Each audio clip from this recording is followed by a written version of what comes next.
और उधर देखिए मिडिल ईस्ट में बढ़ते तनाव को लेकर ईरान ने अमेरिका को चेतावनी दी है कि जब तक वो जीत नहीं जाता तब तक जंग खत्म नहीं करेगा।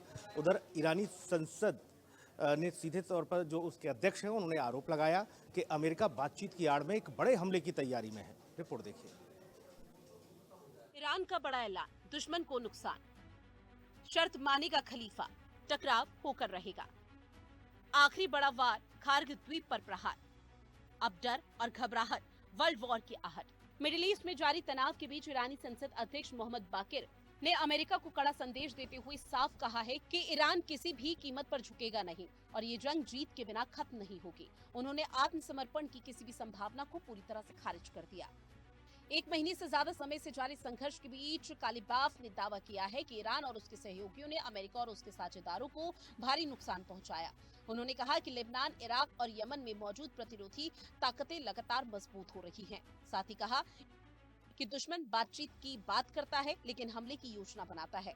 इस बीच पेंटागन की ओर से ईरान में संभावित जमीनी अभियान की तैयारियां तेज कर दी गई।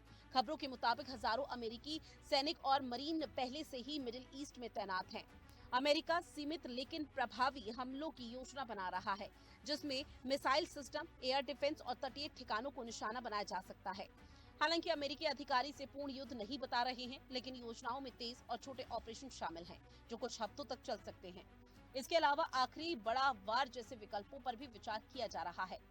इसमें ईरान के अहम तेल केंद्र खार्ग द्वीप पर कब्जा या नाकाबंदी, स्ट्रेट ऑफ हॉर्मुज के पास रणनीतिक ठिकाने पर हमला और परमाणु ठिकानों से जुड़ी सीमित जमीनी कार्रवाई शामिल हो सकती है। कालिबफ ने संकेत दिए हैं कि ईरान ऐसी किसी भी स्थिति के लिए तैयार है। उन्होंने कहा कि दुश्मन के लिए ईरान में घुसना आसान नहीं होगा और मिसाइली हमले जारी रहेंगे।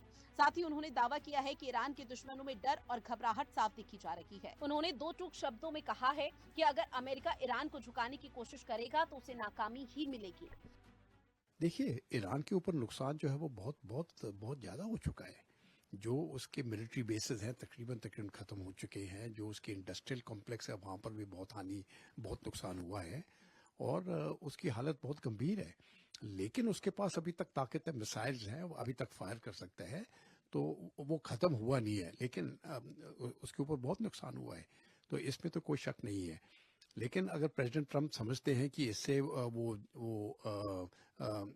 ईरान हार जाएगा या अपनी हार मान लेगा, तो मुझे नहीं लगता है। एक सिविलाइजेशन स्टेट है ईरान, वो उस प्रकार की हार नहीं मानने वाला है। उसको भी थोड़ा, बेशक वो सीज फायर चाहता है, उसको उस प्रकार का माहौल चाहिए जिससे कि वो इज्जत के साथ अपने लोगों के सामने आके बोले कि ठीक है, हम झुके नहीं हैं और हम सीज फायर कर रहे हैं। अगर उस प्रकार का नहीं होगा तो मैं नहीं समझता हूँ ये सीज फायर होने वाला है। दोनों तरफ के लिए एक फेस सेविंग फॉर्मूला की आवश्यकता है समय पर। तो वहीं अमेरिकी सैन्य तैयारियां इस टकराव के बढ़ने के खतरे को भी दिखाती है।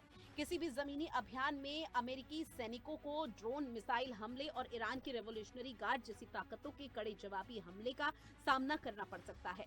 हालांकि डोनाल्ड ट्रंप पहले सैनिक भेजने को लेकर हिचकिचाहट जता चुके हैं, लेकिन अब संकेत मिल रहे हैं कि अगर कूटनीति नाकाम रही तो अमेरिका तनाव बढ़ाने के लिए तैयार है। उधर ईरान ने साफ कर दिया है कि उसकी जमीन पर किसी भी हमले का जवाब बिना किसी सीमा के दिया जाएगा। ऐसे में आशंका है कि सीमित सैन्य कार्रवाई भी पूरे क्षेत्र में बड़े युद्ध का रूप ले सकती है। स्पेशल रिपोर्ट, हिंदी खबर।